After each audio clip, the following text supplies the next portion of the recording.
Since the darkest days of the Cold War, America has understood that survival in a nuclear Armageddon would require a shield more powerful than any weapon.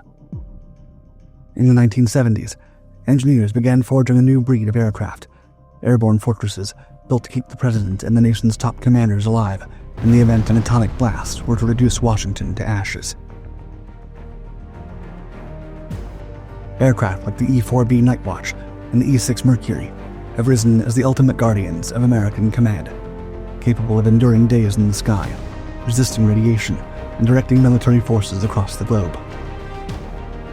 As global tension escalates once more, the age of doomsday planes is returning, and America is getting ready. On August 29, 1949, a lone aircraft appeared over a small town. The streets and bridges were deserted, no movement stirred behind the windows of the brick houses below. The only signs of life were the hundreds of animals placed in strategic positions across the eerie landscape. As the aircraft passed overhead, it released a single payload that detonated with the force of 22 kilotons of TNT, the same power as the American Fat Man dropped on Nagasaki. This was the Rossiya Dalyat Sema, or RDS-1, the first Soviet nuclear bomb, and its test over the then Soviet Republic of Kazakhstan had been a success. Western intelligence had predicted the Soviets would need years to develop such a weapon. Now, the US was forced to devise a defense at record speed. American officials knew that building stronger bombs alone wouldn't cut it. The nation needed the ultimate defense platform, a system that could survive a nuclear blast and continue directing defenses, even as bombs kept raining down. Underground command bunkers already existed to shield key leaders and allow them to keep on fighting after a strike. But those were not enough. America needed an airborne command-and-control center.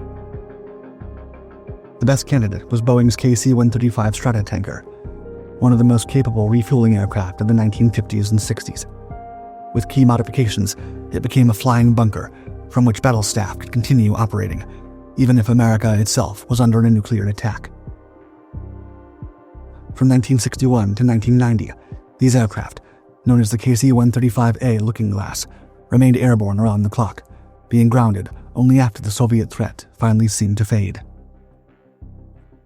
But now, as global tensions rise once more and nuclear threats return to the table, America is dusting off its nuclear-resistant fleet, ready to be activated the moment missiles start to be pointed toward the nation. Currently, the United States keeps two primary doomsday aircraft in service, the Air Force's E-4B Nightwatch and the Navy's E-6 Mercury. Both have been around for decades, built on modified commercial airframes, the Boeing 747-200B for the E-4B and the Boeing 707-300 for the E-6. Like their predecessor, the KC-135A Looking Glass. These aircraft were conceived as airborne fortresses, ensuring that the President, Secretary of Defense, and top military leaders could command the nation, even as nuclear war raged below. However, Colonel Brian Golden, commander of the unit that operates the E-4, had emphasized their growing importance for a wider set of missions in recent years, stating, quote, "Around 9/11, we started having more and more requirements put on us because they realized that this platform was very survivable. It was always up and running and had a lot of capability with the human capital on board." Whether facing a more traditional strike on the homeland, or the destruction of ground command centers by enemy action or natural disaster, these aircraft remain some of America's most critical lines of defense. But after more than 30 years of service and countless flight hours, their airframes are approaching their maintenance and lifespan limits, and Pentagon officials have long worried about whether these aging aircraft could endure a true crisis in the future. In 2006, Secretary of Defense Donald Rumsfeld proposed retiring the E-4B, but the plan stalled. A fresh push in 2015 saw both the Air Force and Navy urging the replacement of the E-4 and E-6 fleets. Yet again, no new aircraft emerged. But now, with Vladimir Putin openly threatening nuclear escalation as the war in Ukraine grows hotter by the day, and North Korea rapidly deploying new atomic-capable systems, America no longer has the luxury to delay the renovation of its fleet. And at last, reports have begun to confirm that the nation's newest doomsday aircraft is already lifting off the ground. After years of pandemic-era delays and political setbacks, the private American aerospace, defense, and national security company, Sierra Nevada Corporation, was awarded a $13 billion contract in 2024 to begin work on a new doomsday aircraft. This platform, currently designated the E-4C Survivable Airborne Operations Center, or SAOC, is set to replace the aging E-4B fleet. Although early discussions considered merging the E-4B's role with that of the Navy's E-6 Mercury, the Navy ultimately chose a different path. The Mercury's direct successor will now be the E-130J, derived from the Lockheed EC-130J, and set to lead the Take Charge and Move Out mission, relaying nuclear launch orders and maintaining communications between airborne forces and ballistic missile submarines. The model is set to be introduced into the Navy's fleet at some point during the late 2020s.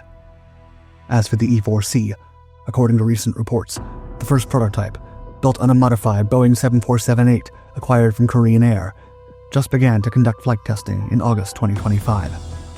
Public details on the results remain scarce, but Sierra Nevada has already purchased 4 additional 747-8s for conversion and constructed at least 3 hangars in Dayton, Ohio to carry out the work. The first of these facilities is expected to become operational by October, signaling the company's confidence in the program.